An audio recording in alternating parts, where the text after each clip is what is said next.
With more attacks in Ukraine and in Russia, this war is escalating rapidly. But is this all a race to the finish? Ukrainian intelligence are now examining the wreckage of a new type of high-speed, nuclear-capable missile that Vladimir Putin launched. Ukrainian officials confirmed it flew 11 times the speed of sound, too fast for Ukraine to shoot down. Putin called the launch a test and a response after President Biden authorized Ukraine to fire American weapons deeper into Russia for the first time.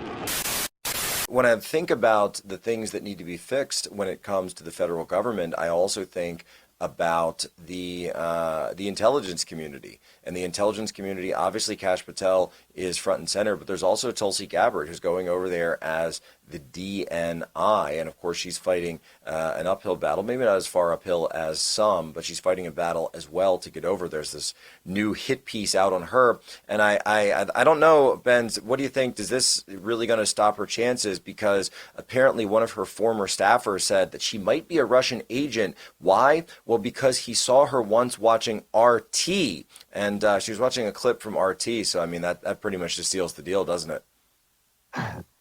This is so maddening, right? Because what we have done, the U.S. diplomatic corps and its war on RT is so insane and myopic that they do not see the decades of blowback that this is going to cause.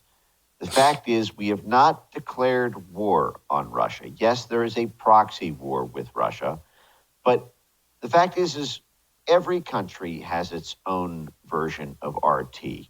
We have our own American RT. It's called NPR, National Public Radio, which is funded by us, the taxpayers.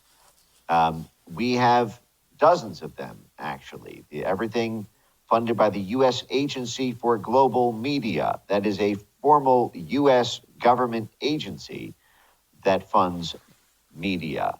USAID has hundreds of millions of dollars in media development programming to sponsor media organizations to promote pro-U.S. content.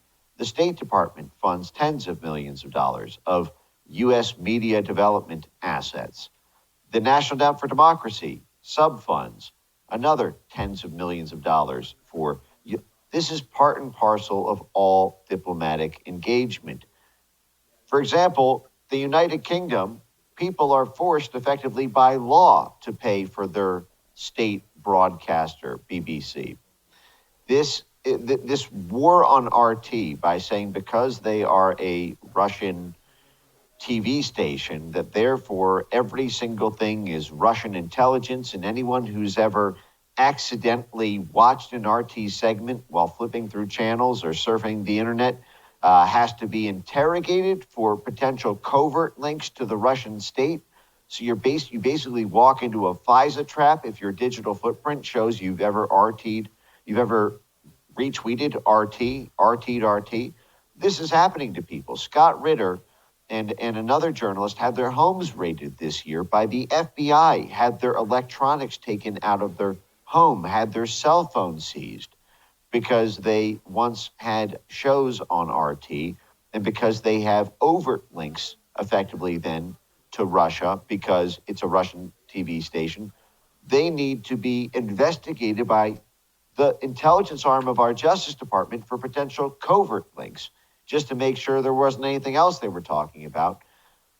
You know, you're supposed to declare war by an act of Congress. We haven't done that. And in fact, just a decade ago, President Obama told our GOP nominee that the 1980s called, they want their foreign policy back because it was so insane to orient all of our diplomatic corps and all of our national security resources against a regional power in Russia.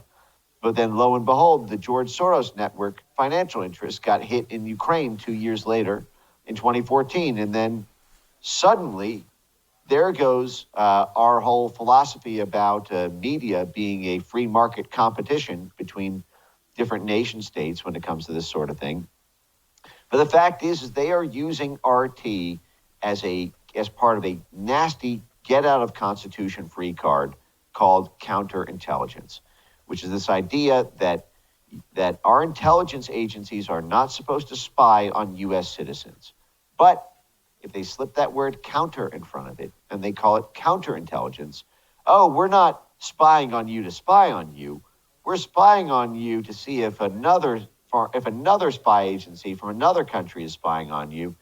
And so we need to read all of your text messages, not because we are spying on them to see, just to spy on you, but in the process of reading every single text message, every single email, all the bulk collection of the NSA, for example, how they were reading Tucker Carlson's signal chats, we need to read them just to make sure that you're not talking with the Russians. Well, along the way, you therefore get access to everything a spy gets access to if they were just spying on you to spy on you.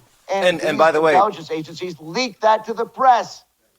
And by the way, when that doesn't work, it's so easy for them to just go over to one of the Five Eyes partners and say, hey, Brits, hey, UK, hey, can you do me a favor here? I think this guy might be a foreign agent. Can you pull that stuff? Because I'm not allowed to touch it. But you pull it and then you pass it to me through a Five Eyes transfer. Now, Five Eyes is this intelligence sharing agreement. Well, guess what? Now I get to read your text messages and say, oh, no, I didn't spy on you. This was shared by a near-peer partner. Now, that's such an important point. There's also, along with that, this leakage point I think really has to be emphasized as well, which is that they're reading all of your ordinary course communications. If you've ever had any touch points whatsoever with RT, which was totally fine for decades until this 2014 fiasco with Ukraine. But the fact is they then also leak to the press here in the U.S. and to civil society organizations who frequently function as CIA cutouts, I should note, like the Carnegie Endowment, which is run by Bill Burns, the current CIA director for 7 years before, think about that. Bill Burns never worked for the CIA, and he was made the head of the CIA. What was he doing for the 7 years before he was CIA director? He was running an NGO, but the NGO was all former CIA people working with, You gotta love it. CIA.